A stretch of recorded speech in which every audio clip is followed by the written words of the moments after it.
presentaros ahora, sin embargo, un trabajo que, si bien la persona que lo ha hecho, el profesional que lo ha hecho, sabe más de infografía y hace que trabajen mejor los textos con las imágenes de una forma combinada, indisoluble, con un aspecto de precisión y de seriedad, tiene otros problemas que son en realidad muchísimo más graves. Es una falta de ética periodística. Probablemente sea el caso que yo conozco de mis 30 años de profesión, donde la falta de ética es más flagrante, no realmente grave. Se trata de este gráfico publicado en el Times de Londres. Si no fuera por eso, quizás estaríamos frente a un chiste de dudoso gusto.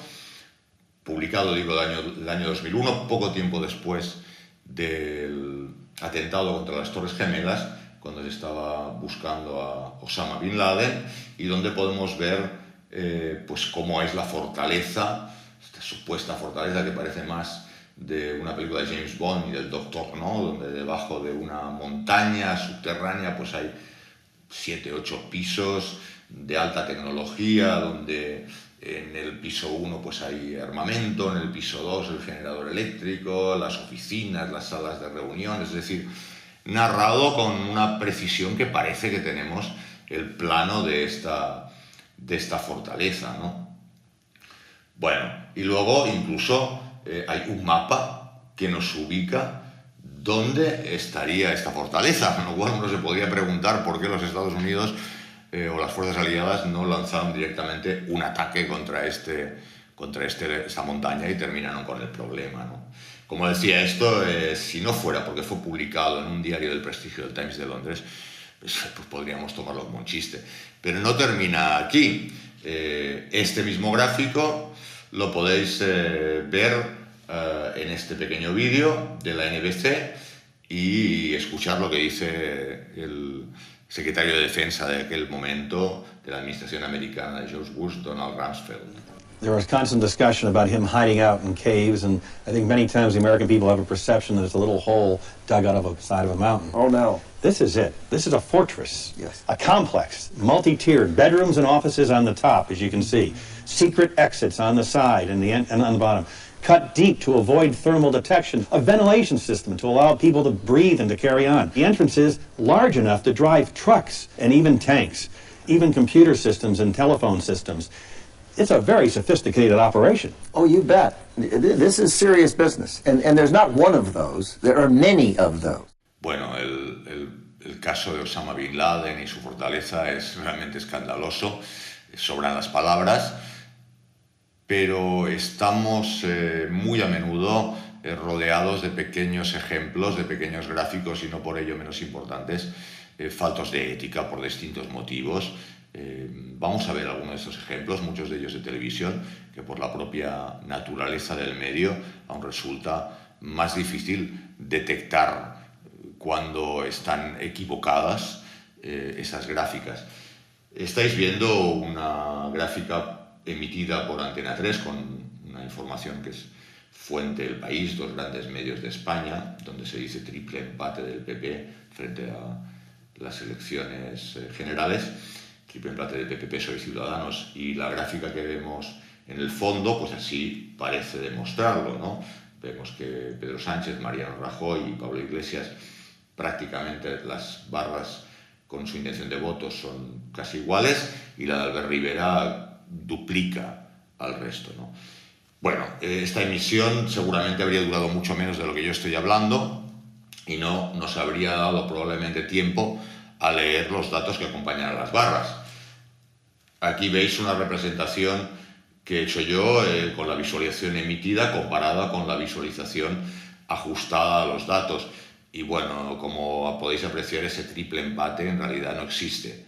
En realidad lo que nos dicen las cifras es que hay un escalonamiento de intención de voto. Albert Rivera parecía en aquel momento el que tenía la mayor intención de voto, pero no está tan lejos de Pedro Sánchez como parecen mostrarnos las barras de color rojo, que son las emitidas, y que entre Pedro Sánchez y su siguiente Mariano Rajoy pues también hay más diferencia, no hay un triple empate.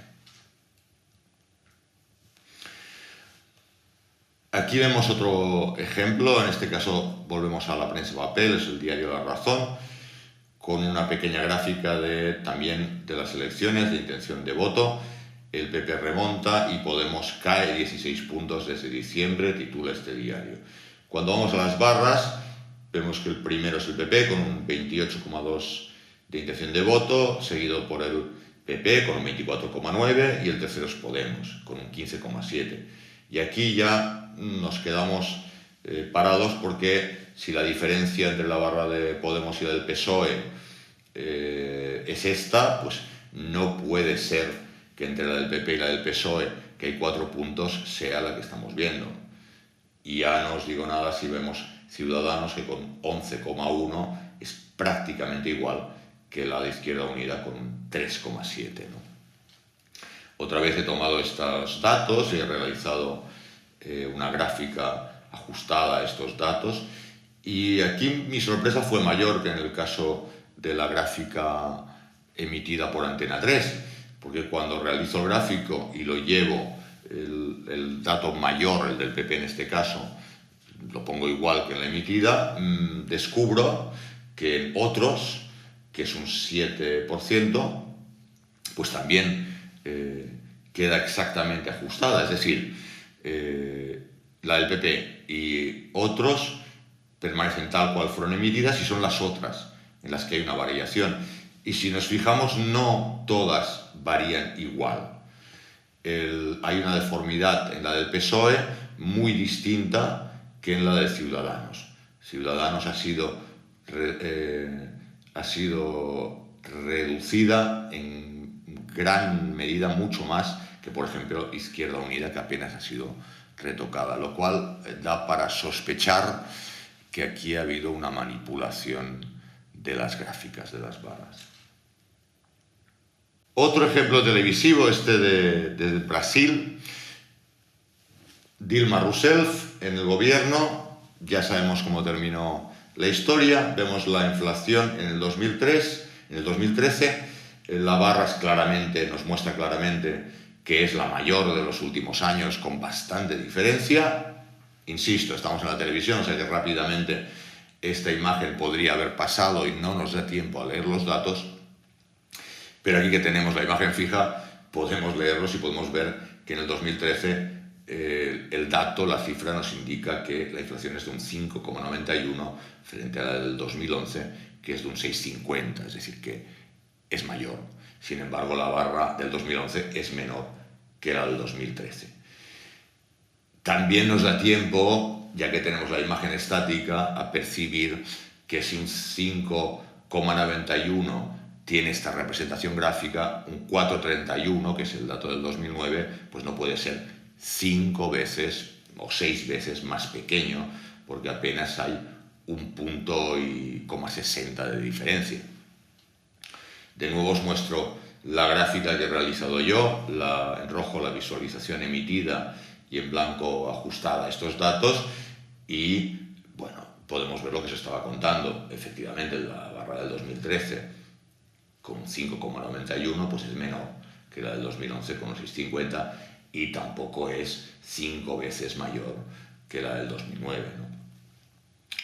Otra cosa a explicaros aquí es que si tomo la visualización que he realizado yo y la estiro, la alargo, alargo el eje Y, llega un punto en que las barras tienen la misma oscilación idéntica, a excepción de la del 2013, que está manipulada manualmente, tiene una representación idéntica que la emitida.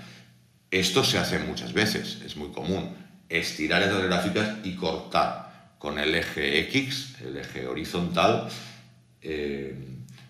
por alguna parte, ¿no? Con lo cual estamos modificando el 0%, lo estamos llevando a otro lugar y da una sensación falsa de esta representación visual. Una explicación, un ejemplo de lo que os estoy explicando lo podemos ver en esta gráfica de la evolución del desempleo en España, donde he modificado el eje X, lo he subido hasta que la gráfica no arranca en el 0%, sino en el 17%, como está especificado.